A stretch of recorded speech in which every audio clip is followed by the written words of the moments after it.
নেতৃত্বে আজকে এই শহীদ জিয়ার মাজারে এসেছেন, সকলকে আমি শুভেচ্ছা, ধন্যবাদ, অভিনন্দন জানাই।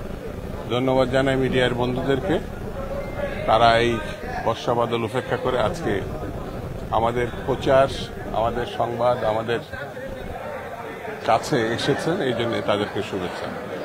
বন্ধুরা, শহীদ জিয়া রহমান বাংলাদেশের স্বাধীনতার ঘোষক। তিনি স্বাধীনতা ঘোষণা করেছেন, রণাঙ্গনে যুদ্ধ করেছেন। তার কাছে আমরা বারবার আসি গণতন্ত্রের প্রত্যাশায়। যখন বাকশাল প্রতিষ্ঠা করা হয়েছিল, সেই বাকশাল থেকে বাংলাদেশকে গণতন্ত্রের যে উত্তরণ,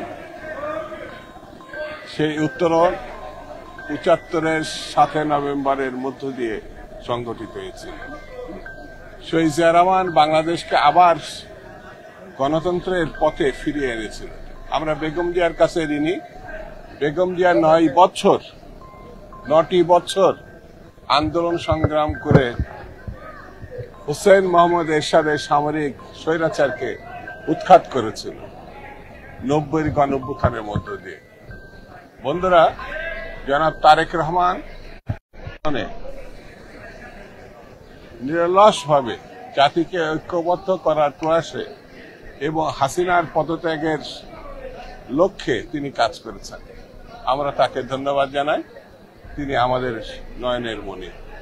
আমরা শ্রদ্ধা জানাই যারা গণঅভ্যুত্থানে যেসব ছেলেমেয়েরা আমাদের শহীদ হয়েছে, দেশবাসী শহীদ হয়েছেন, তাদের প্রতি আমরা শ্রদ্ধা জানাই এবং আল্লাহর কাছে প্রার্থনা করি, রুহের মাগফিরাত করি, আল্লাহ যেন তাদের বেশ নসিব করে। যারা আহত হয়েছে তাদের সুশিক্ষা, চিকিৎসা এবং তাদের সুস্থতা কামনা করি। বন্ধুরা, আমাদের ঐক্যবদ্ধ থাকতে হবে। এখনো পর্যন্ত গণতান্ত্রিক আন্দোলনের সম্পূর্ণতা আসেনি যতক্ষণ পর্যন্ত একটি সাধারণ নির্বাচনের মধ্য দিয়ে একটি গণমুখী সরকার আমরা প্রতিষ্ঠা করতে না পারি। এদেশের কৃষক, শ্রমিক, মেহনতি মানুষ, এদেশের সাধারণ মানুষ, খেটে খাওয়া মানুষ, তাদের জন্য যদি কিছু করতে হয় তাহলে আমাদের ধানের শীষের পক্ষে জনমত সৃষ্টি করার জন্য ঘরে ঘরে যেতে হবে। বন্ধুরা, এই নির্বাচন অত্যন্ত গুরুত্বপূর্ণ। সেই জন্য ঢাকা সহ সারা বাংলাদেশের প্রত্যন্ত অঞ্চলে আমাদের যেতে হবে। কারণ ষড়যন্ত্রকারীরা দেশে বিদেশে তারা এখনো সক্রিয়, তারা এখনো উদ্যোগী যাতে নির্বাচন না হতে পারে। সেই জন্য আমি আর বেশি কিছু বলবো না, শুধু এইটুকু বলে শেষ করি, আমরা বিপদ মুক্ত তখনই হব যখন নির্বাচিত একটি সরকার আমরা প্রতিষ্ঠা করতে পারব। সকলকে ধন্যবাদ। প্রশ্ন ছিল, আমরা দেখলাম ঐক্যমত্য কমিশনের বৈঠক শেষ হয়েছে, গতকালকে আবার ইসলামিক দলগুলো পিআর এর দাবিতে রাজপথে নেমেছে, তারা বিক্ষোভ করেছে। বিষয়টিকে আপনারা কিভাবে দেখছেন? ঐক্যমত কমিশনে সব দল আছে। সেই ঐক্যমত কমিশনে ঐক্যবদ্ধ হওয়ার পরে 15 তারিখে সেটা সই হওয়ার কথা।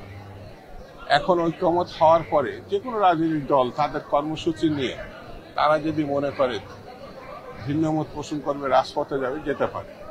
তবে যে দলগুলোর কাছে তারা কিন্তু প্রতিনিয়তই বলছে সাধারণ নির্বাচনের ব্যাপারে কোনো রকম দ্বিমত নাই।